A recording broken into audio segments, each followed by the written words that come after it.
What is up guys, Jarv here, back today jumping into Destiny 2. Now in today's video we're taking a look at the Arc Logic. This is another 600 RPM auto rifle. We're going to find out once and for all, is the Galliard really the best legendary auto rifle in the game? So if you want to find out which one you should be using, then this is the video for you. Now if you enjoyed the video, be sure to leave a rating down below. That super helps me out here on the channel.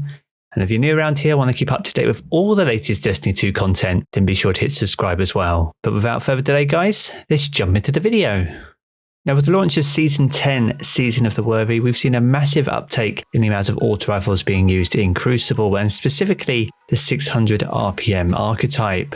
Now in a previous video I did cover off the Galliard, which is thought to be the best legendary auto rifle in the game, but the Arc Logic is also a worthy contender. So in this video we're going to delve a little bit deeper into this weapon specifically. Now the Arc Logic is a legendary energy auto rifle exactly like the Galliard. This one is of arc element where the Galliard is solar. As I mentioned previously, both are 600 rounds per minute and this comes with a default magazine of 41. Now in terms of perks, it's a little bit different from the Galliard in the sense that you don't get to choose a scope. You do however get to choose a barrel. Arrowhead break is the preferred option, which gives you plus 10 handling and plus 30 to recoil, which would be a massive help when going for those long range shots. Outside that, we're probably looking for accurized rounds for extra range in the Crucible. And then we have moving target in the middle column, where this increases movement speed and target acquisition when moving while aiming down sights. And on my one, I have Rampage, where kills with this weapon temporarily grant increased damage, and this stacks up to 3 times. That's a good PvE perk. In terms of PvP,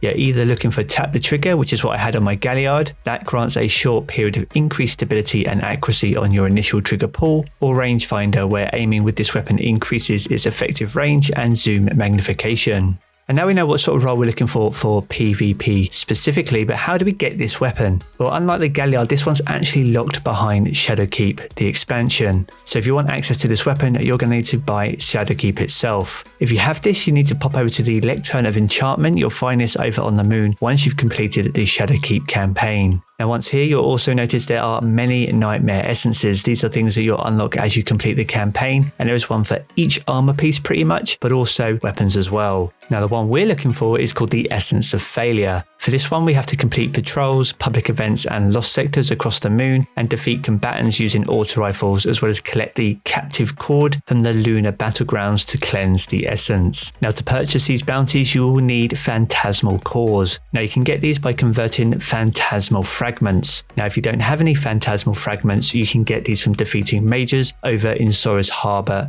very easily. And if you complete the Altar of Sorrow event over in that area as well, you'll get at least 10 to 12 from the final chest as well. With that all being said, if you haven't got the Akkadian Cord, which is a specific item you need for this bounty, then follow the route that I'm taking on screen now, and this will take you directly to where you can pick up this artifact. Now you only need to pick up this once, so you won't need to repeat this for every bounty that you choose to run. Now whilst we're on our way, a few things to bear in mind in terms of bounty progress. Now each wave of the Altar of Sorrow will grant you 10% in additional progress. Alongside that, as you're completing waves of the Altar of Sorrow, you can also collect patrols, and these will grant you up to between 8 and 12% as well. So if you can combine these two things with the waves of the Altar of Sorrow, then you will quickly and effectively complete the bounty, whilst also collecting phantasmal fragments, which you can convert into cores for you to buy your next bounty. So by combining those two events together, you can quickly and easily repeat the bounty without running out of phantasmal cores. So here we are where the Akkadian Cord would be located, exactly right here on this corner. So as I said, you'll only need to collect this once, and then you'll never need to get it again for any future bounties. Now, as I said before, once you have the Akkadian Cord, you are free to go about getting the auto rifle kills and activity progress in any way that you see fit. But as I said, waves of the Altar of Sorrow in combination with patrols is the most effective way to complete this bounty, and it will take you between 15 to 20 minutes per run, as you'll be completing full waves of the Altar of Sorrows to complete the bounty.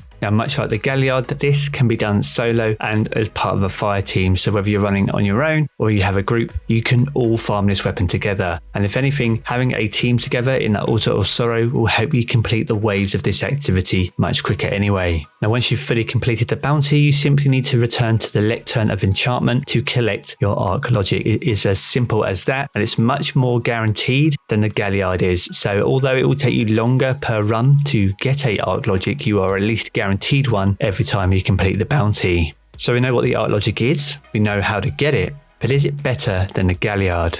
Now, although both weapons are 600 rounds per minute, they do handle completely differently, and a lot of that comes down to the scope options available. Now, the arc logic doesn't have scope options at all, so your scope will always be a short range scope, which gives you a great field of view, but can be a hindrance when it comes to those longer range engagements. Now, whilst you can use Arrowhead Brake to equal the Galliard in terms of stability and recoil direction, not being able to change the scope itself is a huge letdown, as that's a big plus for the Galliard and helps it boost its range stat as well. Now, in terms of perks, the actual perk combination between both weapons is almost like for like. One of the main differences is that Tap the Trigger is in the last column for Arc Logic, whereas it's in the middle column for the Galliard, which means the Galliard can roll with Tap the Trigger and Rangefinder, whereas the Arc Logic cannot. However, saying that, the arc logic can have moving target, which does help with your movement speed, but also target acquisition while you're ADSing. And you can pair that with rangefinder as well, which helps boost your range stat, but also gives you better zoom magnification. Now, in terms of preference, for me personally, I would still choose the Galliard over the arc logic, mainly because of the range stat and the unique set of perk combinations, and the fact that you can choose your own scope